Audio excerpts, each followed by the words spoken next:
FIFA forward ফান্ডের টাকা কি খরচ করতে পারবে বাফুফে? যত সময় গড়াচ্ছে ঘনীভূত হচ্ছে সেই প্রশ্ন।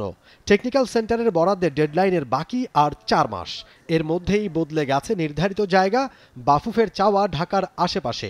ডিসেম্বরের মধ্যে কাজ শুরু করতে না পারলে বরাদ্দের অর্থ ফেরত নিয়ে যাবে ফিফা। পর্যটন নগরী কক্সবাজারের রামু উপজেলার খুনিয়া পালংয়ে 20 একর জায়গায় তৈরি হওয়ার অপেক্ষায় ছিল বাফুফে সেন্টার অব এক্সিলেন্স। ফিফার ফরওয়ার্ড ফান্ডের অর্থ খরচের নির্দিষ্ট কিছু খাত আছে। সেই খাত থেকেই ফুটবল উন্নয়নে তৈরির কথা ছিল বাফুফে সেন্টার ফর এক্সিলেন্স। কিন্তু সংরক্ষিত অঞ্চলে এই অবকাঠামো নির্মাণ নিয়ে অভিযোগ তুলেছিলেন পরিবেশবাদীরা। সমস্যা সমাধান করে শীঘ্রই কাজ শুরুর পরিকল্পনা ছিল বাফুফের।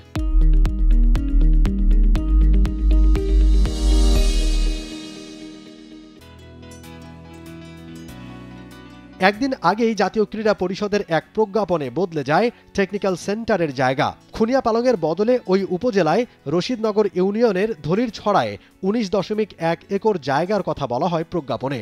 কিন্তু বাফুফের আগে থেকে চাওয়া ছিল ঢাকার আশেপাশের জায়গা। আমরা চেয়েছিলাম ঢাকার আশেপাশে অথবা আমাদের যা অফিসিয়াল কাজে যেন সহযোগ হয়, যেন সুন্দর মতন আমরা সব কাজ সম্পাদন করতে পারি। এর জন্য ঢাকার আশেপাশে আমরা জমি চেয়েছিলাম।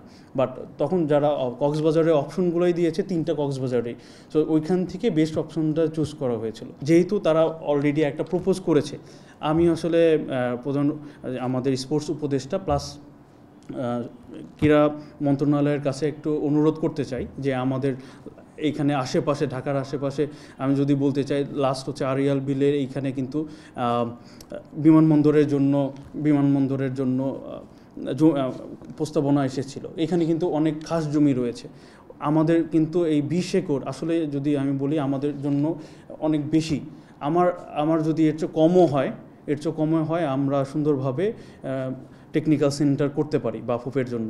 যেটা সুবিধা হবে আমাদের হচ্ছে ঢাকার আশেপাশ থেকে আমাদের মেনটেনেন্স সব কিছু করা সুবিধা হবে। ফিফার বরাদ্দকৃত অর্থ খরচের একটা মেয়াদ থাকে। সেই মেয়াদে নির্দিষ্ট খাতে খরচ করতে না পারলে অর্থ ফিরিয়ে নেয় ফুটবলের সর্বোচ্চ নিয়ন্ত্রণ সংস্থা ফিফা। বাফুফের ক্ষেত্রে অর্থ ফেরতের নমুনা রয়েছে আগেও, এবার টেকনিক্যাল সেন্টার নির্মাণের ক্ষেত্রেও তৈরি হচ্ছে এমন আশঙ্কা। আমাদের যে ফরওয়ার্ড ফান্ডের 1 and 2.7 মিলিয়ন, যেটা আমরা আসলে আগে বলেছি হচ্ছে 3.3, এটা একটু পরিবর্তন হয়েছে। ফিফার সাথেও আমি কথা বলেছি যে ফরওয়ার্ড 3 যে 3 ওইটা থেকে আমাদের টার্প করার কথা ছিল, বাট আমরা রিকোয়েস্ট করেছিলাম যে এটা 1 and 2 থেকে এই যে টার্ফের টাকাটা 1 and 2 থেকে নেওয়ার জন্য।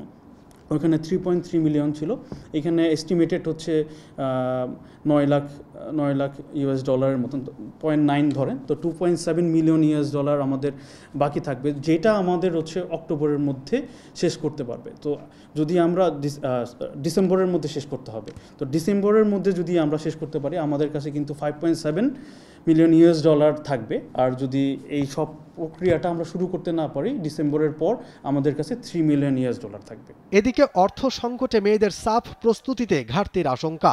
নারী সাফের বর্তমান চ্যাম্পিয়ন বাংলাদেশ। আরও একটা সাফ দুয়ারে। অক্টোবরে আসর বসবে নেপালে। তার আগে প্র্যাকটিস ম্যাচ না খেলতে পারলে ঘাটতি থেকে যাবে প্রস্তুতিতে। সেই প্রসঙ্গে বছরের শেষে আর্থিক সংকটের সুর বাফুফের। সেপ্টেম্বর এবং অক্টোবরের মধ্যে আমার 6টা টুর্নামেন্ট চলছে, সো এবং বছর শেষে আমার কিন্তু ফান্ডিংয়েরও শেষ মুহূর্তে হয়েছে। যদি কেউ গভর্নমেন্ট থেকে অথবা অন্য কেউ স্পন্সর প্রতিষ্ঠান এগিয়ে আসে আমার জন্য সুবিধা হবে। আমি আপনাদের মধ্যে কোনো স্পন্সর প্রতিষ্ঠানকে আসলে অনুরোধ করতে চাই এটা যদি আগিয়ে এনে, প্লাস হচ্ছে আমরা বাইরের এফের সাথে ওদের সাথে বিভিন্ন এমের সাথে আমরা কথা বলছি। যদি সব কিছু মিল হয় আমরা চেষ্টা করব একটা 2টা ফ্রেন্ডলি ম্যাচ আয়োজন করার জন্য।